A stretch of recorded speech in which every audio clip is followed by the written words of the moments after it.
الحمدللہ رب العالمین والعاقبۃ للمتقین والصلاۃ والسلام علی سید الانبیاء والمرسلین، اما بعد فاعوذ باللہ من الشیطان الرجیم، بسم اللہ الرحمن الرحیم۔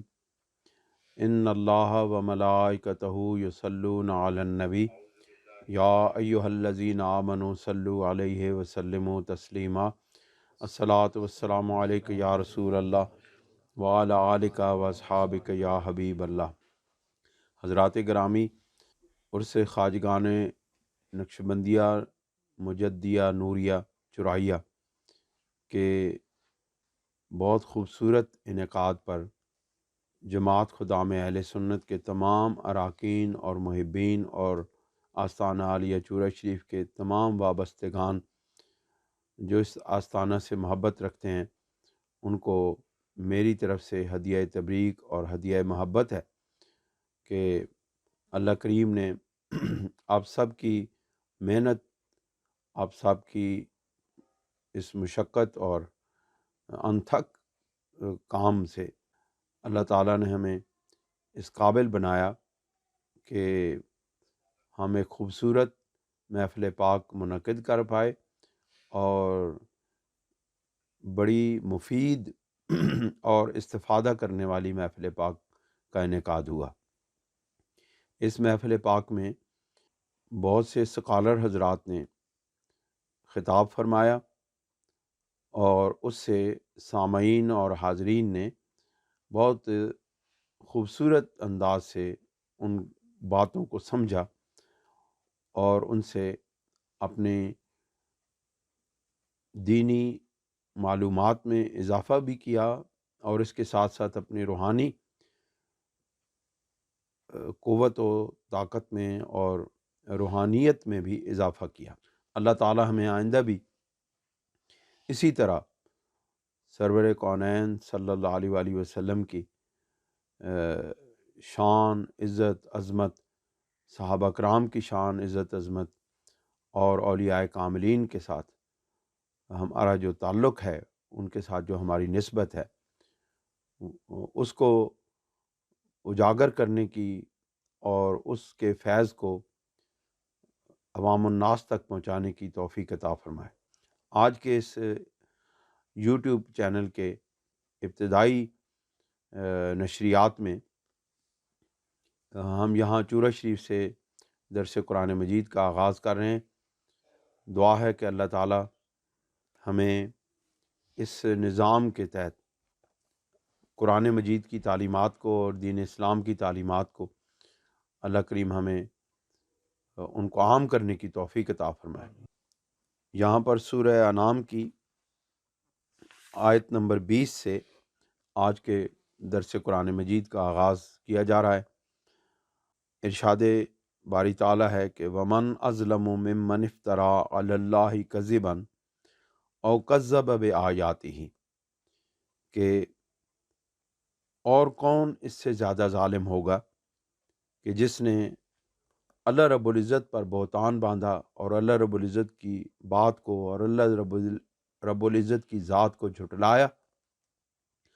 او کذب بآیاتہ، یا اس کی آیات کو جھٹلایا، یعنی کہ دو چیزوں کی تکذیب کرنے والا اتنا بڑا ظالم ہے کہ اس سے بڑھ کر اور کوئی ظالم ہو نہیں سکتا۔ ان دونوں میں پہلا جو ہے ظالم، وہ ہے اللہ رب العزت کی ذات کا انکار کرنے والا، ذات کی تکذیب کرنے والا۔ اور پھر دوسرا جو ظالم کا جو دوسرا درجہ ہے، وہ ہے اللہ رب العزت کی آیات کا انکار کرنے والا، کیونکہ جس طرح اللہ کی ذات کا انکار کرنا کفر ہے، اسی طرح اللہ رب العزت کی آیات کا انکار کرنا بھی کفر ہے۔ اور آیات الہی میں ہر وہ چیز شامل ہے جو اللہ رب العزت کی ذات پر حجت ہے۔ مثلا کہ انبیاء علیہ السلام یہ اللہ رب العزت کی ذات پر حجت ہیں، یعنی دلیل ہے۔ حجت کا مطلب دلیل۔ ہر وہ ذات، ہر وہ چیز جو اللہ رب العزت کی ذات پر دلیل قائم کرنے والی ہو، اس کا جھٹلانا گویا کہ وہ اللہ رب العزت کا جھٹلانا ہے۔ کیوں؟ مثلا کہ اگر کوئی حضور سرور دو عالم صلی اللہ علیہ وسلم کی نبوت کا انکار کرتا ہے تو گویا وہ اللہ رب العزت کی ذات کا انکار کرتا ہے۔ اسی طرح وحی الہی کا جو انکار کرتا ہے وہ در حقیقت اللہ رب العزت کی ذات کا انکار کرتا ہے، کیونکہ اگر اللہ رب العزت کی ذات کا انکار کرنے والا اس وجہ سے وحی کا انکار کرتا ہے کہ اس کو اللہ رب العزت کے جانب سے وحی کے آنے کا یقین نہیں ہے، اگر اس کو یقین کامل حاصل ہے کہ میرے رب کی طرف سے جو پیغام انبیاء علیہ السلام کو آتا ہے وہ حق ہے، تو پھر اس کو اللہ رب العزت کی ذات کے ساتھ ساتھ اس کو اس کی آیات پر بھی ایمان لانا لازم ہے۔ صرف اللہ رب العزت کو مان لینا ہی کافی نہیں ہے، بلکہ اللہ رب العزت کے ساتھ ہر وہ چیز جو اللہ رب العزت کی ذات، اس کی صفات، اس کے کمالات، اس کی شان پر دلیل اور حجت بنتی ہے، اس کو ماننا بھی لازم ہے۔ جن میں انبیاء ہیں، جن میں وحی ہے، کتاب اللہ ہے، اور دیگر جو آیات الہی ہیں ان کا ماننا لازم ہے۔ انہ لا یفلح الظالمون، بے شک ظالم جو ہے وہ کبھی فلاح نہیں پاتے، بے شک فلاح نہیں پائیں گے ظلم کرنے والے، ظلم کرنے والے کبھی بھی فلاح نہیں پاتے۔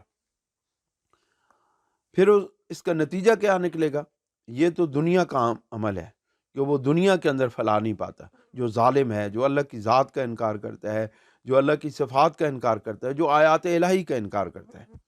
جو شعائر اللہ کا انکار کرتا ہے، وہ در حقیقت بہت بڑا ظالم ہے۔ اور اللہ رب العزت فرماتے ہیں کہ ظالم کو کبھی فلاح حاصل نہیں ہو سکتی، یعنی اس کا فلاح کا جو سلسلہ ہے دنیا کے اندر وہ ختم ہو جاتا ہے۔ اب وہ دنیا سے چلا گیا، اس نے جتنی زندگی گزاری وہ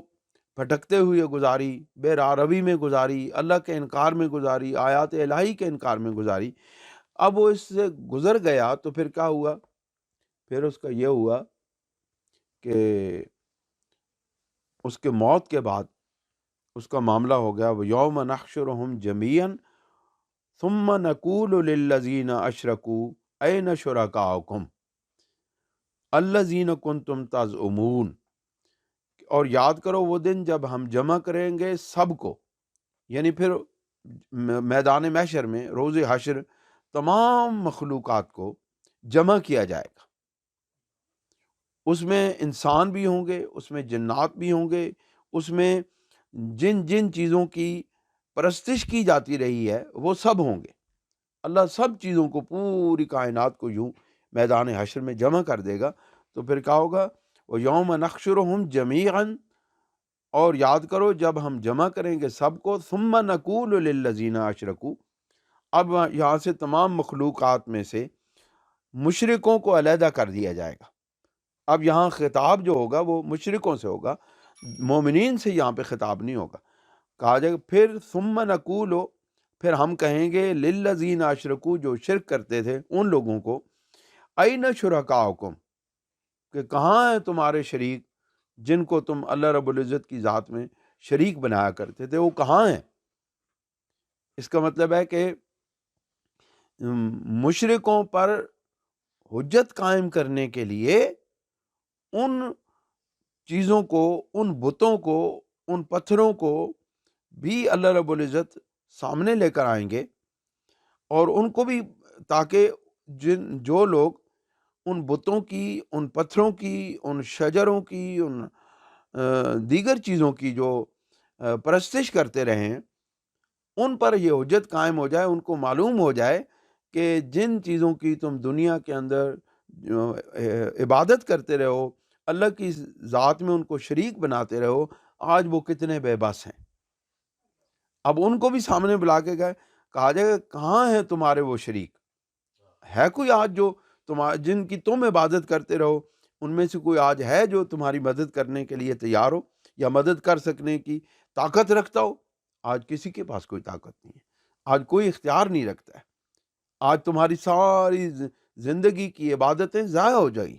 ہو رہی ہیں، ہو چکی ہیں۔ پھر کیا ہوگا؟ الذین کنتم تعزمون، جن کے خدا ہونے کا تم دعویٰ کیا کرتے تھے، یعنی وہ نہیں شریک جو جن کی تم عبادت کرتے تھے، جن کو تم پوجتے تھے، جن کے تم آگے اپنے سر نیاز کو جھکایا کرتے تھے، وہ ان کا دعویٰ نہیں تھا خدائی کا، بلکہ تمہارا دعویٰ تھا کہ یہ خدا ہے۔ کیوں؟ کہ وہ تو کوئی اختیار ہی نہیں رکھتے تھے، وہ تو بت ہیں، وہ تو پتھر ہیں، بے جان ہیں، ان کے تو اندر بات کرنے کی بھی کیفیت نہیں ہے، بات کرنے کی بھی طاقت نہیں ہے، وہ کس طرح دعویٰ کر سکتے تھے؟ تو فرمایا کہ وہ جن آج بلاؤ ان کو، کہاں ہیں تمہارے وہ خدا جن کو تم عبادت کیا کرتے تھے، آج ان کو بلاؤ، تم ان کو اپنے دعویٰ میں خدا کہتے تھے۔ پھر فرمایا ثم لم تکن فتنتہم الا ان قالوا واللہ ربنا ما کننا مشرکین، پھر نہیں ہوگا کوئی عذر ان کے پاس بجوز اس کے کہ کہیں گے کہ اس اللہ کی قسم، اب ان کے پاس کوئی عذر نہیں ہوگا، اب وہ ساری حقیقت کو جان جائیں گے کہ جن کی ہم عبادت کرتے رہے ہیں وہ کوئی حیثیت نہیں رکھتے، جن کی ہم عبادت کرتے رہے ان کی کوئی حیثیت نہیں رہی ہے۔ اب وہ اس وقت بھی اللہ رب العزت کی بارگاہ میں جھوٹ بولیں گے اور وہاں پہ عذر پیش کریں گے کہ اس کے سوا ان کے پاس کوئی عذر نہیں ہوگا کہ وہ اللہ کی قسم اٹھا کے کہیں گے واللہ ربنا ما کننا مشرکین، قسم ہے ہمیں ہمارے رب کی کہ ہم شرک کرنے والے نہیں ہیں، ہم نے شرک نہیں کیا تھا۔ یعنی اس وقت وہ اللہ رب العزت کے سامنے روبرو کھڑے ہو کر کے جھوٹ بولیں گے کہ ہمیں اپنے رب اللہ کی قسم ہے کہ ہم جھوٹ نہیں بولتے تھے۔ اب ان کو جب اس جھوٹ کا علم ہو جائے گا تو اب کہا جائے گا کہ اب ان کو دوزخ میں ڈال دیا جائے، تو اس کیفیت کو اللہ رب العزت یوں بیان فرماتے ہیں انظر کیف کذبوا علی انفسہم، دیکھو کیسا جھوٹ باندھا انہوں نے اپنے نفسوں پر، یعنی وہ دنیا میں تو جھوٹ بولتے ہی رہے، دنیا کے اندر تو وہ تکذیب کرتے رہے، جھٹلاتے رہے، جھوٹ بولتے رہے، کسی کو جھوٹا کہتے رہے، خود جھوٹ بولتے رہے، ساری چیزیں کرنے کے بعد آج بروز حشر رب کے سامنے کھڑے ہو کر کے بھی وہ جھوٹ بول رہے ہیں۔ ان کی اتنی جرت ہے، اتنی ہمت ہے، اگرچہ وہ اپنی جان چھڑانے کے لیے اس وقت جھوٹ بول رہے ہیں، لیکن وہ جھوٹ تو بول رہے ہیں۔ جھوٹ بولتے ہوئے کہیں گے انظر کیف کذبوا علی انفسہم، اب ان کا ملاحظہ کرو، ان کا دیکھنا، ان کی حالت دیکھو کہ جو اللہ رب العزت اپنے نفسوں پر جھوٹ باندھتے ہیں، اپنے نفسوں پر جھوٹ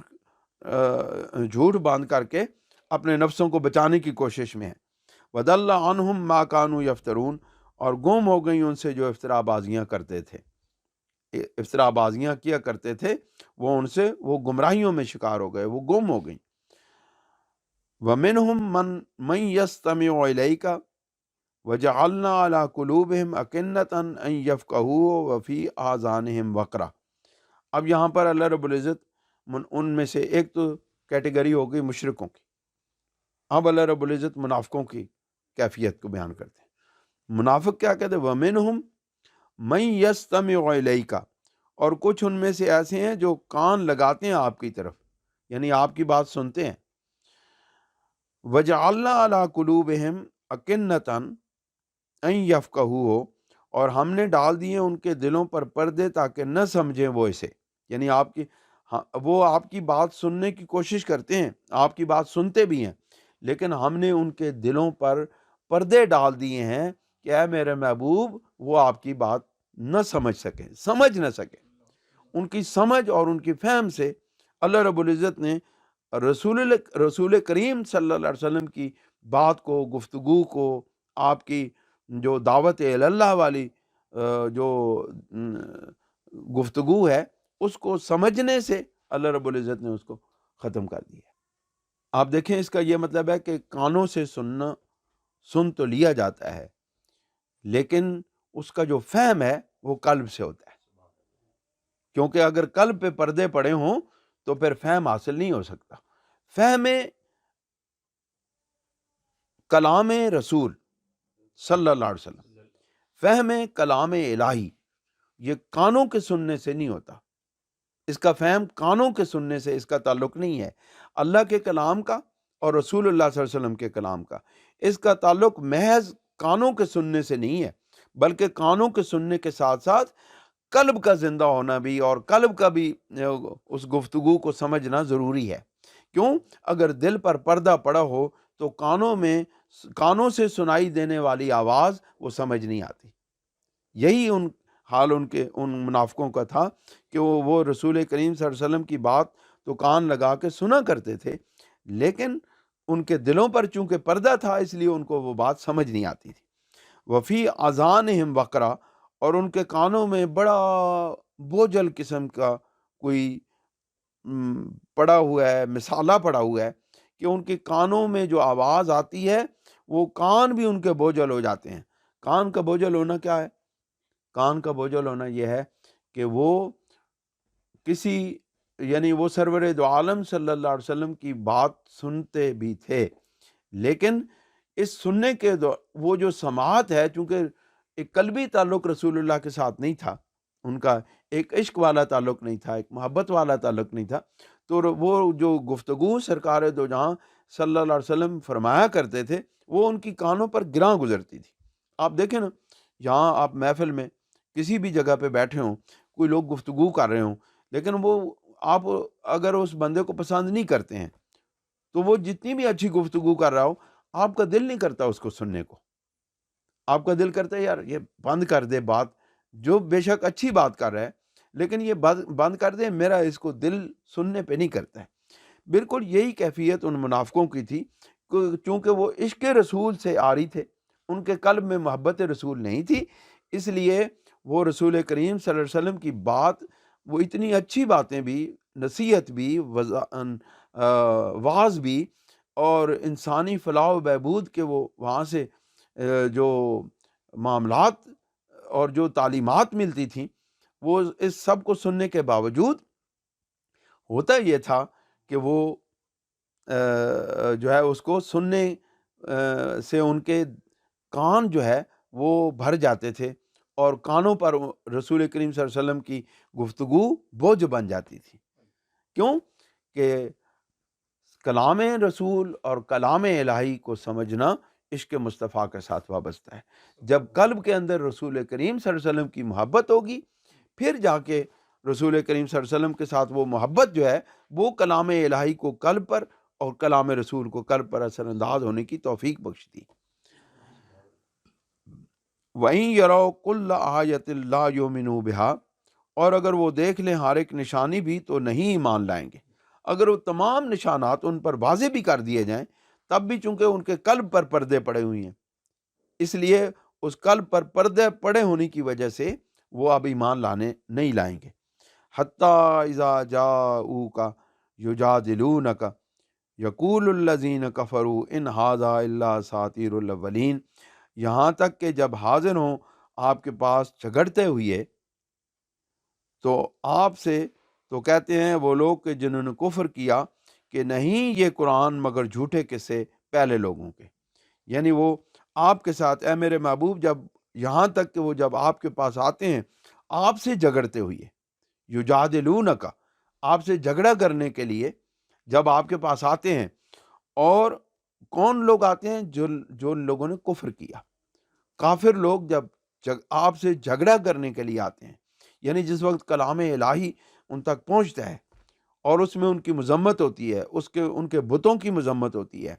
اور وہ ان سے برداشت نہیں ہوتی، جب وہ حقیقت ان سے برداشت نہیں ہوتی تو اے میرے محبوب وہ آپ کے پاس جھگڑا کرنے کے لیے آتے ہیں،